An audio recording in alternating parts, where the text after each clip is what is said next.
ಎಲ್ರಿಗೂ ನಮಸ್ಕಾರ ರೀ. ಶೈ ಫ್ಲೇವರ್ ಚಾನಲ್ಗೆ ಸ್ವಾಗತ. ಮತ್ತೊಂದು ಹೊಸ ರೆಸಿಪಿಯೊಂದಿಗೆ ಬಂದಿದ್ದೀನಿ. ನಮ್ಮ ಉತ್ತರ ಕರ್ನಾಟಕದ ಸ್ಪೆಷಲ್ ಕೆಂಪು ಖಾರದ ಜೊತೆಗೆ ಬನ್ನಿರಿ ಹೆಂಗೆ ಮಾಡೋದು ನೋಡೋಣ. ನಾನು ಮೊದಲ ಹಂಚು ಕಾಯಕ್ಕೆ ಇಟ್ಟಿದ್ನಿ ರೀ. ಅದಕ್ಕೆ ಈಗ ಮೆಣಸಿಕಾಯಿನ ತುಂಬಿ ತೆಗೆದು ಎಲ್ಲ ನೀಟಾಗಿ ಇಟ್ಕೊಂಡು ಮತ್ತೆ ಮುರಿದು ಇವಾಗ ಹಂಚಿಗೆ ಹಾಕಿ ಹುರಿತಾ ಇದ್ದೀನಿ. 1-2 ಸ್ಪೂನ್ ಆಗಷ್ಟು ಎಣ್ಣೆ ಹಾಕಿ ಹುರ್ಕೋಬೇಕ್ರಿ ಚಂದಾಗ. ನಾನು ಹಣ್ಣು ಮೆಣಸಿಕಾಯ್ದು ಒಂದು ರಂಜಿಕ ಅಂತ ಒಂದು ರೆಸಿಪಿ ಮಾಡೀನಿ ರೀ. ಅದನ್ನು ನನ್ನ ಚಾನಲಲ್ಲಿ ಹೋಗಿ ನೋಡಿರಿ, ಹೆಂಗೆ ಬರುತ್ತಂತ ಹೇಳ್ರಿ, ಕಮೆಂಟ್ ಮಾಡಿರಿ.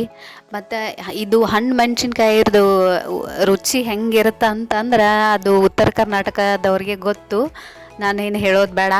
ಹಾಗೆ ಎಲ್ಲ ಕಡೆನೂ ನಮ್ಮ ಉತ್ತರ ಕರ್ನಾಟಕ ರುಚಿ ಹೋಗಲಿ ಅಂತ ಈ ರೆಸಿಪಿ ಮತ್ತೆ ಮಾಡತ್ತೀನಿ. ಜೋಳದ ರೊಟ್ಟಿ ಜೊತೆಗೆ ಇದು ಚಟ್ನಿ ಹಚ್ಕೊಂಡು ತಿಂದ್ರೆ ಅದ್ರ ರುಚಿನೇ ಬೇರೆ ರೀ, ಸ್ವರ್ಗಕ್ಕೆ ಮುರೇಗೇನಂತ. ಹಾಗಾಗಿ ಎಲ್ಲರೂ ಮಾಡಿ ನೋಡಿ ಮತ್ತು ಕಮೆಂಟ್ ಮಾಡಿ ಹೇಗೆ ಬಂತು ಅಂತ ನನಗೆ ಹೇಳಿ.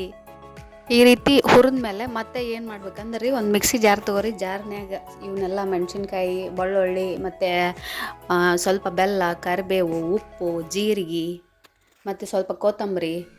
ನನಗೇನೋ ಉಪ್ಪು ಮತ್ತು ಕಮ್ಮಿ ಅನ್ಸಕತ್ತೈತ್ರಿ. ಮತ್ತೊಂದು ಸ್ವಲ್ಪ ಉಪ್ಪು ಹಾಕಿ ಮತ್ತೆ ನಾನು ಹುಣಸೆ ಹಣ್ಣು ಹಾಕ್ತಾಯಿದ್ದೀನಿ. ಹುಣಸೆನ ಯಾಕೆ ಹಾಕೋದಂದರೆ ಸ್ವಲ್ಪ ರುಚಿ ಬರುತ್ತೆ, ಹುಳಿ ಇದ್ದರೆ ಮತ್ತು ಚೆನ್ನಾಗಿ ರುಚಿ ಬರುತ್ತೆ, ಕೆಡೋದಿಲ್ಲ ಅಂತ.